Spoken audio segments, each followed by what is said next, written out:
గౌరవ ఎమ్మెల్సీ వారు 3 ప్రశ్నలు అడిగారు అధ్యక్ష. పంచాయతీరాజ్ గ్రామీణాభివృద్ధి శాఖకు సంబంధించి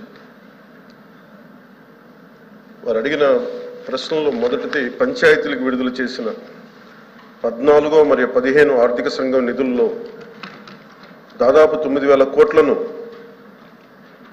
ప్రభుత్వం దారి మళ్లించిన విషయం వాస్తవమేనా?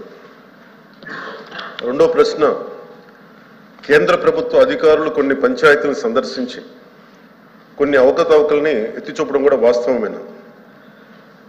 మూడో ప్రశ్న అయితే ఒకవేళ వాస్తవం అయితే దాని మీద ఆ వివరాలపైన దానిపైన తీసుకున్న చర్యలు ఏమిటి? మొదటి ప్రశ్నకి అధ్యక్ష,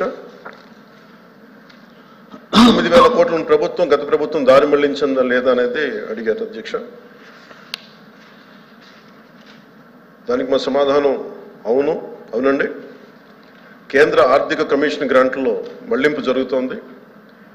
ఇప్పటి వరకు భారత ప్రభుత్వం ఆర్థిక కమిషన్ గ్రాంట్ను విడుదల చేసినప్పటికీ పంచాయతీరాజ్ సంస్థలకు 998 కోట్ల నిధులు ఇంకా విడుదల కాలేదు.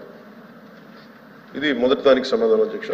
రెండో ప్రశ్నకి, కేంద్ర ప్రభుత్వం అధికారులు రాష్ట్రంలోని ఒక 5 గ్రామ పంచాయతీలను సందర్శించారు.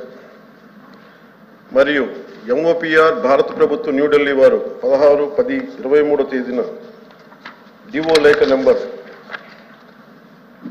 M11015/150/2020 FD Part 1 ద్వారా ఆంధ్రప్రదేశ్ ప్రభుత్వానికి వారి పరిశీలనలు తెలియజేశారు.